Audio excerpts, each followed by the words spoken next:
Labdien, Ventspils! Labdien, Ventspils! Labdien!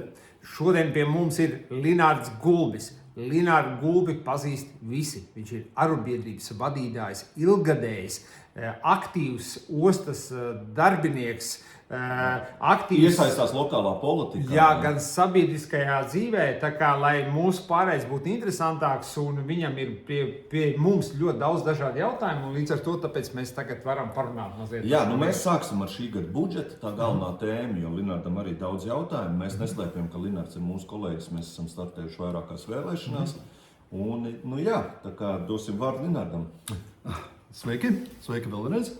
Es gribētu izmantot momentu un nosūtīt Heterim sveiciens. Mēs esam 3, jums ir parādījušās jaunas iespējas. Jūs variet sākt. Un jautājums. Protams, un kā Ventspilniekam ir jautājums, pēdējais notikums, tāds skaļais Ventspils domē, bija tas budžeta pieņemšana, tad 2 dienas. Ja? Un es gribētu sākt no tā brīža, no balsojuma. Ja? Un respektīvi sanāk, 11 deputāti nobalsoja par, 2 deputāti nobalsoja pret. It kā loģiski no malas izskatās. Opozīcija, pozīcija, katrs balso par savu un viss kārtībā. Bet, kas sāk skatīties to budžetu, tās 2 dienas tagad, un kā viss tas gāja, un kā tika pasniegts budžets, kā tiek pasniegta tērētā nauda, tur tik tiešām rodas jautājums, un rodas jautājums pie tiem 11 deputātiem, kāpēc viņi balsoja par. Ja? Varbūt es sākšu. Tu pareizi teici, opozīcija, pozīcija. Pēc balsojuma tā arī liekas, kad īstenībā Doma pārstāv vairākas partijas. Ja mums vadošajam spēkam ir 7 balsis, tad ir 2 Nacionālajai apvienībai, 1 ir par vienotību, un tad vēl arī ir stabilitātei. Mēs atkal esam 2 no apvienotais saraksts un JKP, bet pēc balsojuma iznāk, ka mēs esam tikai 2 opozīcijā.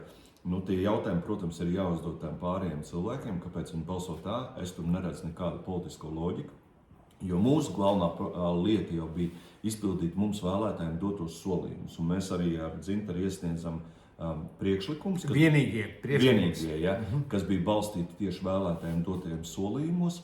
Un tie solījumi netika ņemti vērā vai tika vienkārši kaut kur formāli, kaut kas. Budžets, jūs ziniet, sastāv no skaitļiem un to atšifrējumiem, kur kāda pozīcijā tiks tērēts. Un mums lielākā daļa šie skaitļi bija 100 000, principā bez tāda būtiska atšifrējuma. Arī šajās komitejās pirmo reizi šogad komitejās un komisijās mēs skatījām nevis budžetu kaut kādus projektus, bet skatījām PowerPoint prezentāciju. Tur kaut kur cik viss ir labi. Jā, cik labi, cik medaļas ir iedots kāds un principā manā komisijās, kur es esmu, man liekas, ka vienreiz šādu prezentāciju vispār redzēju. Un tā kā jūs jau redzējāt, ka Aivim gandrīz trāpīja pa galvu ar mapi, bet īstenībā trāpīja ar pilsētas budžetu. Ar pilsētas budžetu par pilsētas kompjūteri. Paldies Dievam, ka viņš vēl darbojās. Un tad tā bija viņa mape, kāda viņiem pietiek dokumentācija. Tas ir kā minimums 10 reizes vairāk nekā mums bija. Jā, un kā mums, bet kā izrādās, mēs paši pārliecinājāmies, citiem pietiek ar 1 lapu, lai pieņem budžetu. Bet tā ir viņa atbildība. Vai pietiek ar priekšsēdētāju vai Lemberkungu teikto, tur viss ir kārtībā. Jā, vai tur viss kārtībā, tev viss būs kārtībā, nomierinies, mēs tev kādreiz kaut ko iedosim, kādu cukurgailītu, vai es atvainojos par izteicienu, bet tādā ziņā mēs esam atbildīgi pret saviem vēlētājiem, un ja mēs gribam ja mēs gribam kaut ko balsot par kaut ko, tad mums ir jāredz pilna aina, lai mēs varētu šo balsojumu darīt. Un budžetā ir jābūt arī lietām, kas izpilda arī mūsu vēlētājiem dotos solījumus, vismaz daļēji. Nekas tam līdzīgs nebija. Jā, daļēji kaut kas bija, tur Ventspilnieka karte un... Bet to jau mēs nezinām, kāds būs iznākums, bet katrā gadījumā bāze nebija tāda. Vienkārši no malas var izskatās, teiksim, nav skaidrojumi, pieņemsim, kā pagājušā gada budžets tika izpildīts. Nav skaidrs, cik viņš bija labs, cik viņš bija slikts, kas bija labās puses, kas bija sliktās puses. Bija vienkārši nolikts, pieņemsim, tu vari iztērēt 100 000. Var. Ar 200, var. Ar 300, nepacenšos, bet var.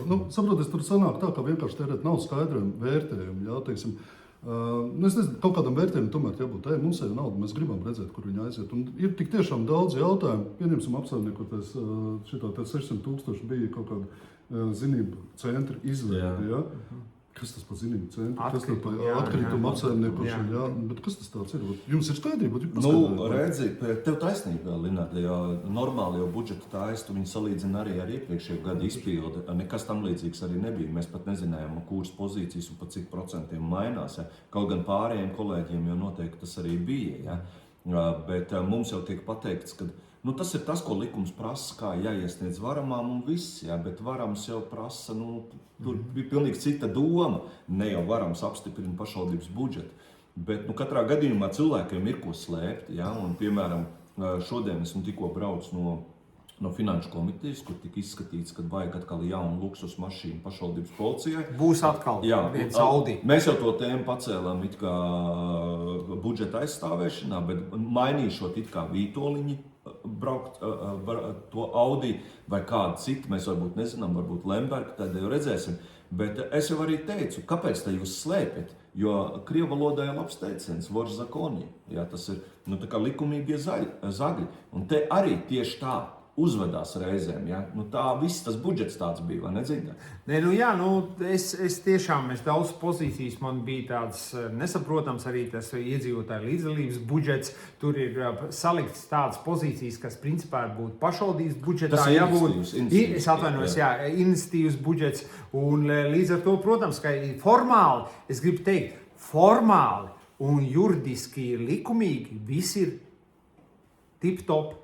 Šeit iet runa par cilvēciskumu, un šeit iet runa par prioritātēm. Par godīgumu, par taisnīgumu. Un par attieksmi pret nodokļu maksātāju naudu. Kā mēs viņu tērēsim, un vai šī nodokļu maksātāja nauda tiks tērēta racionāli, vai mēs atkal uzturēsim kaut kādu dažu ģimeņu, kā es tiešām varu nosaukt šo budžetu par dažu ģimeņu, izdzīvošanu un dažu ģimeņu barotavas budžetu. Tā viņš arī turpināsies šogad.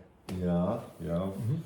Saprot, es gribētu jau to skaidrību tomēr, kur mūsu nauda aiziet. To pieņemsim Vēncpils. Ja? Doma tur vairākas 100,000 tagad iegulda iekšā Vēncpils. Ja? Es apskatījos šodien, tā netīšām ieskatījos, krievu valoda pazudusi. Ja? Tātad interneta avīzes, kas viņiem bija, un publicējuma avīzes. Ja? Krievu valodas nav, tātad apraide samazinās, summa nesamazinās. Patiesās labuma guvējs nav zināms. Tagad esot it kā jau uzzinājuši, ka tur ir kāds Amerikā. Bet tas ir juridiski. Juridiski Amerikā esot tagad. Tagad parādījās beidzot. Tad mēs maksājam kaut kādam amerikāniem. Kāpēc nevar uztaisīt to pašu Ventspilnieku? Ventspils doma taču izlaiž kaut kādu avīzi, papildina lapām to un izdara. Ja pieņemsim to pašu stadionu, ieliek savu reklāmu iekšā slimnīca ieliek iekšā reklāmu stadionā, Olimpiskā centrā, un tas uzreiz, Nē, redziet, jautājums jau ir mērķi.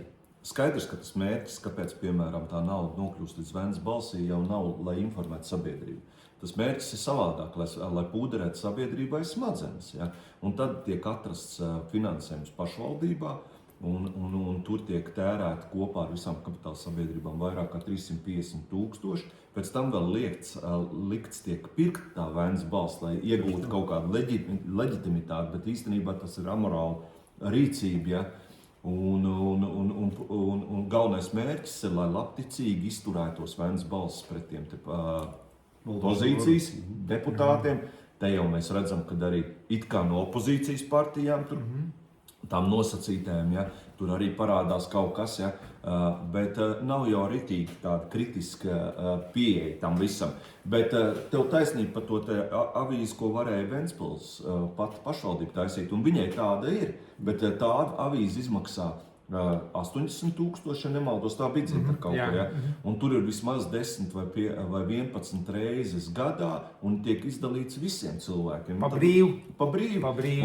Un tas nozīmē, ka nedaudz palielināt tās izmaksas, mēs varam likt un informēt pēc būtības, nevis informēt greizi. Bet laikam tas nav izdevīgi.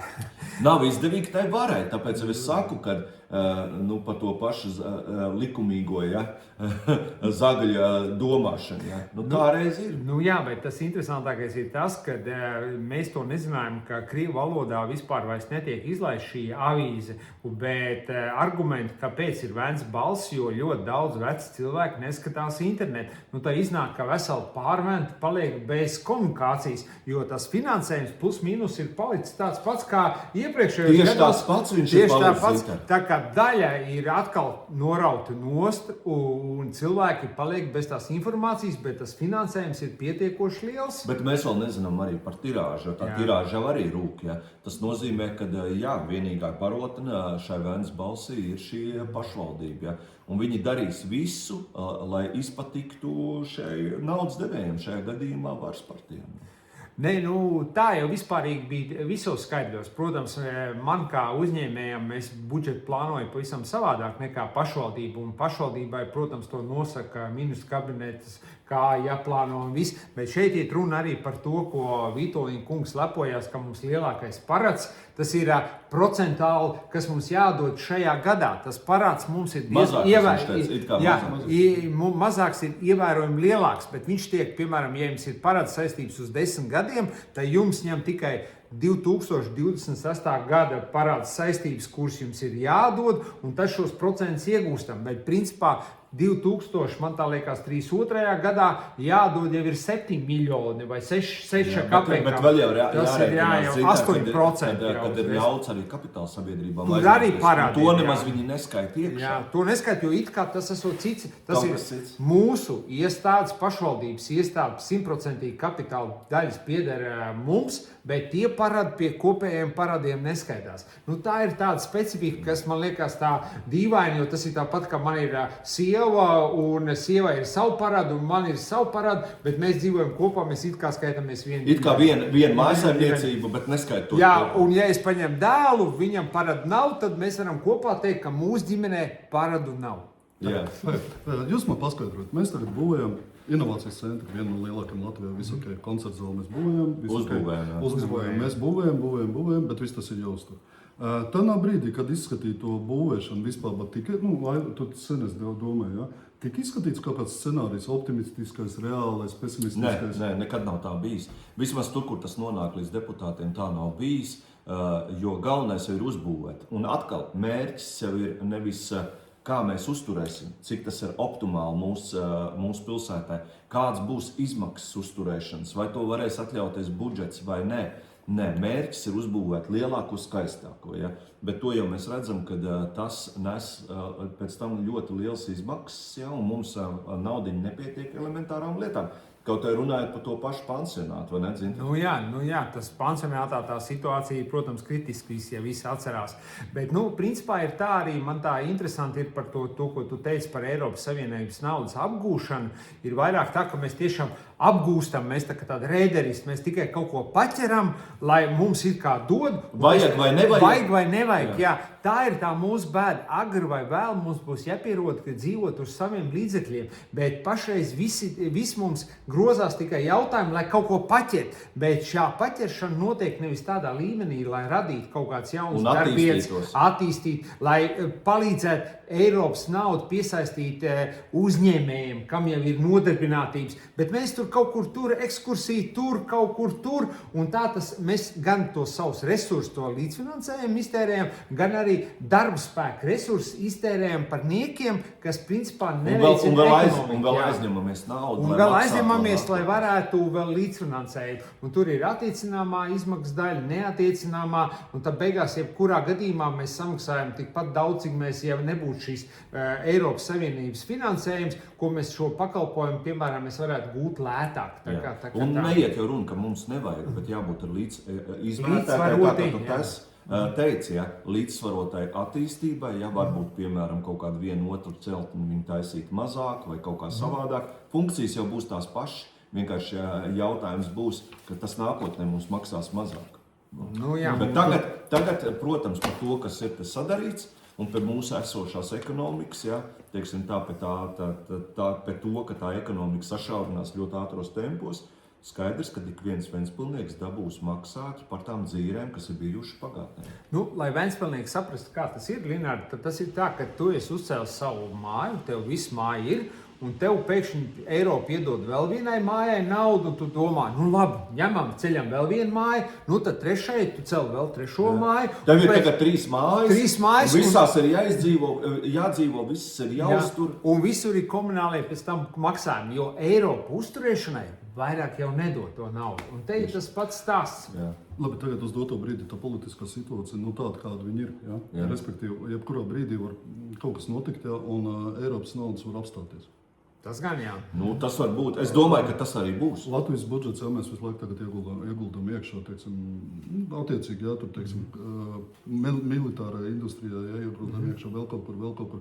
Arī tas apjoms Latvijas puses var samazināties. Jo es saprotu, liela daļa ir Eiropas un Latvijas naudas, jā, budžetā, jā.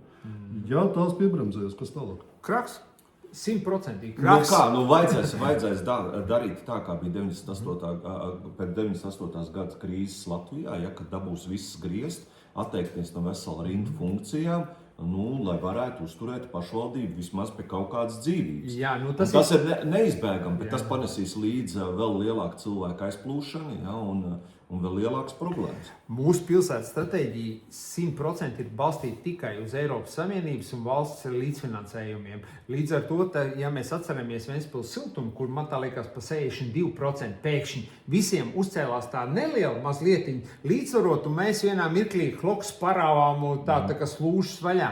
Un šeit tas pats, ja pēkšņi mums pasaka Eiropas Savienība, pietiek, mēs jūs te dzīvojiet tālāk. Tad ir automātiski jāgriež izdevumi nesīs, un būs būtiski jāgriež pa 30, 40, varbūt pat pa 50%. Ja? Tad nabaga domas priekšsēdētājs, es nezinu, ko viņš darīs. Tad viņš ies pensijā visticamāk aizies un atstās mūs visus te vienus pašus. Es domāju, ka viņi jau arī tā gatavo, jo viņi vēl rīkojās tā, kad vēl ir pēdējie ballīti, ja? Kad ir, kā saka, pēdējā pudele uz galda, ja? Un vairāk nebūs. Izdzers un pēc tam jāpērk vēl pēdējās ikarmaises, ja? Un tad, lai tās nāk kāds un savāc to cūkstāju. Tikai pie mūsu domē, kā jau es teicu, jau ir parāds saistības ir līdz 2032. Gadam, un 2032. varbūt es kļūdos par 1 gadu, bet šīs parāds saistības jau būs dubultā.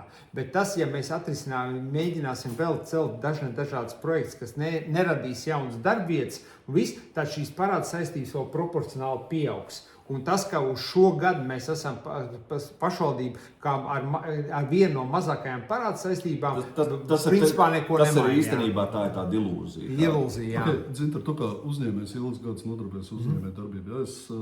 Es tev rādīju tos skaitļus. Ja?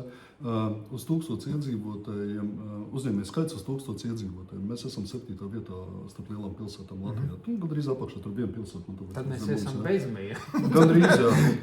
Ko tas nozīmē? Nē, tas nozīmē vienu, kāda pašvaldībai principā ir, varbūt jūs mani palabojiet, es vēl neesmu iedziļinājies visos tos nolikumos, bet pašvaldībai kas ir svarīgākais? Radīt, lai uzņēmējiem būtu iespēja radīt jaunas darbvietas, lai būtu infrastruktūra, lai izglītība. Bet ja uzņēmēji darbība pašvaldība nodarbojās ar uzņēmēju darbību, ceļu, kempings, tad uzņēmēju darbība nebūs. Jo mēs kā uzņēmēji nevaram izkonkurēt pašvaldību. Jo tur, principā, viss ir dotēts. Mēs, kad, piemēram, ja mums ir tāds kempings, ja mums ir uzņēmējiem jāgūst peļņu, viņi to var nedarīt. Viņi atnāks pakaļ uz domi, naudai, līdzfinansējumam, un viss būs kārtībā. Bet, Lināt, tu jau labi redz, kas tā notiek. Pagājušā mēnesī, ja mēs esam kļuvuši par 3. lielāko ostu. Mums attīstība ir notikusi jau ar tādu regresiju, ja, kad mēs jau esam pazaudējuši 1. vietu Latvijā, tagad jau ir 2. Un tas ir tikai tāpēc, ka nepārtraukti ir kādi no politiķiem vietējiem iejaukušies uzņēmējdarbības vidē. Ja? Sākumā viņi iejaucās tā kā ostas uzņēmējdarbības, tur vajadzēja kompānijās būt akcionāriem un nezinu kas. Ja? Tagad viņi iejaucās arī visur citur, un mēs redzam, kā tas uzņēmējs tiek, kā viņš pazūd no Ventspils. Jo, diemžēl vai pa laimi uzņēmējiem ir iespējas braukt uz Liepāju, braukt uz citām vietām un attīstīties tur, kur viņš tiek uztverts normāli. Ja? Un ar cieņu. Es tev varu pateikt, ka pieņemsim gadus 6 apakaļ mēs vedām, 6-7 gadus apakaļ mēs vedām kaut kādu 1 000 000 tonnas mēnesī uz Ventspili, jā, tad pagājušajā mēnesī mēs atradām 0. Nu jā, un te ir ļoti svarīgs tāds nākotnē ir vairākas lietas. Pirmkārt, iemācīties dzīvot no paša līdzekļiem. Otrkārt, beidzot tas ir valsts līmeņa jautājums un ne tikai Eiropas līmeņa jautājums, sakārtot, kāda ir mūsu struktūra Ventspils ostā, lai beidzot tiek pieņemt lēmumu. Un trešais, kur tad vai nu mēs sēdinām vienu cietumā, vai nesēdinām, vai attaisnojam, vai neattaisnojam, un šie jautājumi. Un tad, kad šī struktūrāli būs sakārtots, tad arī tie investori parādīsies, jo tagad neviens neiet, jo neviens jau nezina, ar ko runāt, ar Ventspils ostu, Brīvostu, Vītoliņu vai Lembergu vai kas, un tas uzņēmējiem jau tam nav laika, viņam jau jāstrādā, viņam nav laika skaidīt par kabinetiem. Dzintara, skaidrs jau ir tas, ka tās pilsētas reputācija ir tā sapurgāta, ka vienīgais pareizais risinājums ir šiem visiem pazust, ja? Jo tur ir jānāk pilnīgi jaunai domāšanai, ja? Kas ciena uzņēmējs, kas ciena iedzīvotājs, kas neslēp, kas var teiksim tā, tērēt, nevis tērēt, bet apsaimniekot nodokļu maksātāju naudu godīgi, taisnīgi, visiem redzam, visus lēmumus izskaidrot, ja? Un tad jau nebūs problēma. Bet ko mēs redzam? Šodien es braucu no sēdes, no finanšu komitejas. Šodien, piemēram, izpilddirektoram palielina alga. Ja? Bija 5,570. Viņam tagad būs 5,770 eiro mēneša alga. Ja? Pērkam atkal luksus mašīnas. Ja? Nē, skola aizslēgsim un būs, lai tiem kungiem ir, tur aizslēgsim skolas vēl, bērndārs un kādu izsūtīsim, un tur viss tur varēs pacelt vēl pa 20%. Bet tas, protams, joks ir. Bet arī vēl jāņem vērā, es aizmirsu pateikt jums par tām sankcijām, jo uzņēmējs, kas ir tāds eiropeisks, viņš papēta pilsētā, ja tur ir kaut kāda sankciju ēna, viņš arī tur nenāks, viņš var pazaudēt visas investīcijas. Tā kā šeit ir ne tikai tas jautājums, osta ir pats fundamentālais jautājums. Tas ir tas mūsu pamats. Mūsu pilsētai. Ja mēs šo sakārtosim, ja mēs beidzot sapratīsim, kas ir balts, kas ir melns, tad mēs varam cerēt. Bet pie visa šitā tomēr nobeidzot, es tomēr ieteiktu arī ventspilniekiem būt kritiski savā domāšanā. Ja? Nevajag skatīties tikai vienu pareizo viedokli, nevajag ticēt visādām vēnas balsīm, bet uzdot jautājumus, jo tagad tik tiešām ir iespējas, un padomāt, kāpēc tā, kāpēc mūsu pilsētā pie vadības ir cilvēks, kurš jau ir no okupācijas laikiem, kurš 40 gadus jau sēž, ja? Un vai tas ir normāli, vai tur nav saskatāms arī kaut kādas līdzības attiecībā uz mūsu kaimiņu valstu vienu otru, ja? Un mēs zinām, ka tāda viena cilvēka sēdēšana, vienalga, vai viņš būtu labs vai slikts, ne pie kā laba beigās nenoved. Mēs cerams, esam atbildējuši tev uz jautājumiem, vismaz daļu. Vai mēs varēsim aicināt vēl kādreiz pie tevis? Tas tikai sākums. Tas ir netiks tu sākums. vaļā. Jā, Mēs būsim trīs, jā. Mums tas formāts ir tāds īss, jā, jo, lai jūs varat noklausīties, tad šodien mēs tā kā beigsim, bet mēs noteikti turpināsim, jo jautājumu, pa ko runāt, ir daudz, vai ne? Jautājumi ir daudz, un paldies jums, ka jūs klausieties. Un ļoti strateģiski svarīgi būs, kāds būs arī Saeimas vēlēšanas šajā gadā. Par ko jūs izdarīsiet izvēli. Tas arī būs, ja mums tiks pie varas šie populisti vai neko nedarītāji, vai pakaļ skrējēji, kažoku metēji, kā mums te ir, tad principā nekur tālu netiek. Ja tev ir viedoklis, tev pie viņa jāturās, vai kādam tas patīk vai nepatīk. Tā kā Ventspils, paldies jums! Paldies jums un līdz nākamajai reizei. Līdz nākošajai reizei. Jā, tā.